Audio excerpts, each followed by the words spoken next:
Hello everyone, welcome once again in my YouTube channel in AK career academy.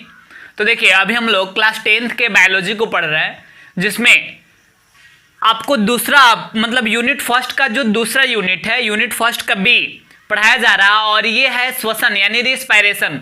और पिछले video में हम आपको बता चुके हैं श्वसन क्या है, फिर श्वसन के दो प्रकार को वायवीय श्वसन और अवायवीय श्वसन।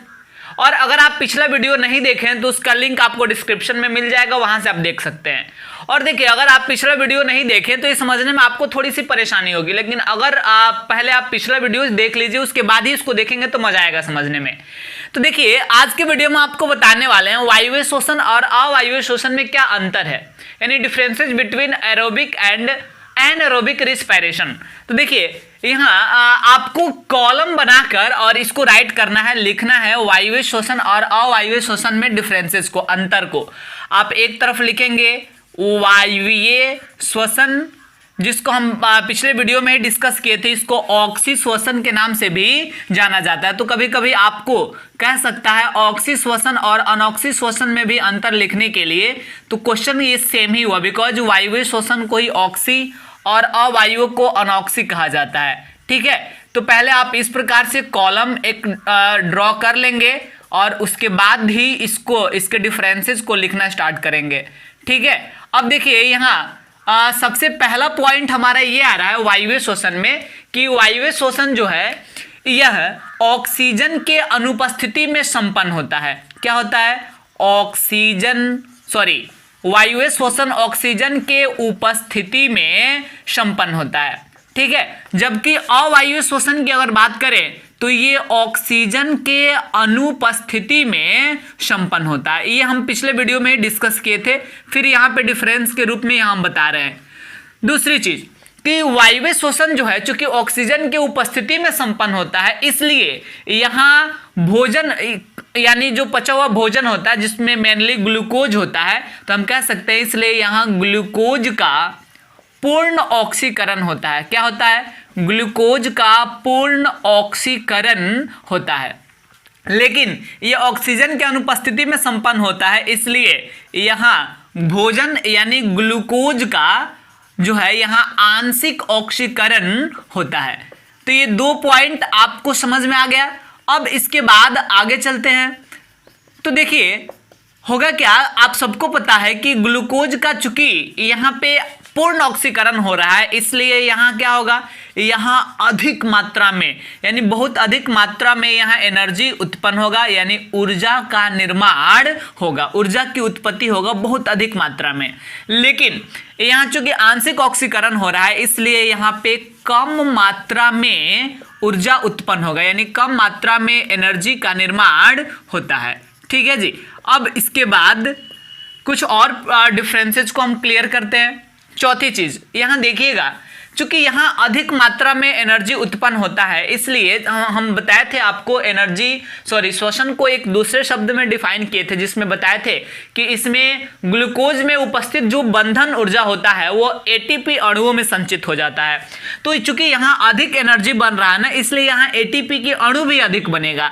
और यहाँ वायवीय श्वसन में एटीपी के लगभग 36 या 38 अणुओं का निर्माण होता है। आप अबाउट 36 ही समझिए, यहाँ वायवीय श्वसन में लगभग एटीपी के 36 अणुओं का निर्माण होता है, बल्कि अवायवीय श्वसन में एटीपी के लगभग 8 अणुओं का निर्माण होता है, बिकॉज यहाँ पे बहुत कम एनर्जी क्रिएट होता है, इसलिए एटीपी में भी बहुत कम एनर्जी संचित होता है। ठीक है, एक और आप डिफरेंस जानिएगा, लास्ट 5 नंबर, और ये क्या कह रहा है दैट ये जो वायवीय श्वसन है, ये मतलब जिन जीवधारियों में भी वायवीय श्वसन होता है, वायवीय श्वसन दो चरणों में, दो स्टेप्स में क्लियर होता है, ये 2 चरणों में पूरी होती है। यानी हम कह सकते हैं कि वायवीय श्वसन जो है 2 चरणों में पूरी होती है, कंप्लीट होती है। और आप देखेंगे कि यहाँ पे इसका जो सबसे पहला स्टेप है, सबसे पहला चरण, ये पूरा होता है कोशिका द्रव्य में। पहला चरण कोशिका द्रव्य में पूरा होता है और दूसरा चरण जो है इसका माइटोकॉन्ड्रिया में पूरा होता है। लेकिन वहीं अगर हम बात करेंगे अवायवीय श्वसन का, तो देखिए अवायवीय श्वसन जो है ये मतलब मात्र एक चरण में ही पूरा हो जाता है, यानी अवायवीय श्वसन की जो संपूर्ण प्रक्रिया है, अवायवीय श्वसन की संपूर्ण क्रिया जो है यह मात्र कोशिका द्रव्य में ही संपन्न हो जाता है। माइटोकॉन्ड्रिया में इसके अवायवीय श्वसन की कोई आवश्यकता नहीं है, इसलिए हम यहाँ पे बता दिया आपको कि अवायवीय श्वसन में संपूर्ण प्रक्रिया जो है कोशिका द्रव्य में ही कंप्लीट हो जाती है। और दूसरी चीज ये है कि अवायवीय श्वसन जो है वैसे जीवों में पॉसिबल है, वैसे जीवों में ही संभव है जो जनरली मतलब बहुत कम डेवलप होते हैं, जो काफ़ी सूक्ष्म जीव होते हैं और उनका सेल जो है सामान्यतः प्रोकैरियोटिक होता है। प्रोकैरियोटिक सेल होगा तो वैसे भी उसमें माइटोकॉन्ड्रिया अनुपस्थित होता है। यूकैरियोटिक सेल में ही माइटोकॉन्ड्रिया पाया जाता है, प्रोकैरियोटिक सेल में तो माइटोकॉन्ड्रिया होता ही नहीं है। तो जब प्रोकैरियोटिक सेल में अवायवीय श्वसन होता है तो उसमें माइटोकॉन्ड्रिया होता ही नहीं है, तो इसका मतलब ये निकल रहा है कि संपूर्ण प्रक्रिया कोशिका द्रव्य में यानी साइटोप्लाज्म में ही कंप्लीट हो जाएगा। तो आपको ये चीज समझना था। क्लियर हुआ इतना? तो आप इसको लिखेंगे इसी प्रकार। फर्स्ट पॉइंट लिखेंगे कि वायवीय श्वसन ऑक्सीजन के उपस्थिति में होता है, जबकि अवायवीय श्वसन ऑक्सीजन के अनुपस्थिति में होता है। सेकंड पॉइंट लिखेंगे कि वायवीय श्वसन में ग्लूकोज का पूर्ण ऑक्सीकरण होता है, जबकि अवायवीय श्वसन में ग्लूकोज का आंशिक ऑक्सीकरण होता है। थर्ड पॉइंट, वायवीय श्वसन में अधिक मात्रा में ऊर्जा की उत्पत्ति होती है, जबकि अवायवीय श्वसन में कम मात्रा में ऊर्जा की उत्पत्ति होती है। वायवीय श्वसन में एटीपी के 36 अणुओं का निर्माण होता है, बल्कि अवायवीय श्वसन में एटीपी के लगभग 8 अणुओं का निर्माण होता है।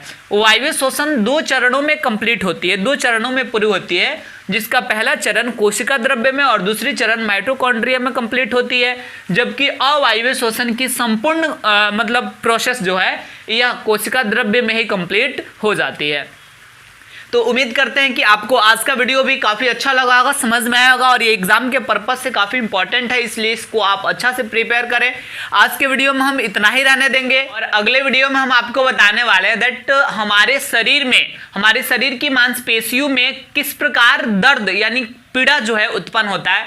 तो जनरली संपूर्ण प्रोसेस को हम लोग समझेंगे। रियल में होता क्या है कि जब हम लोग ऑक्सीजन के अभाव में सांस ले रहे होते हैं तो उस समय कुछ प्रॉब्लम होता है और हमारे शरीर में लैक्टिक एसिड का निर्माण होता है, जिससे हमारी मांसपेशियों में दर्द उत्पन्न होता है। लेकिन इसी मतलब चीज को हम लोग डीप में और विस्तार से अगले वीडियो में समझने वाले हैं।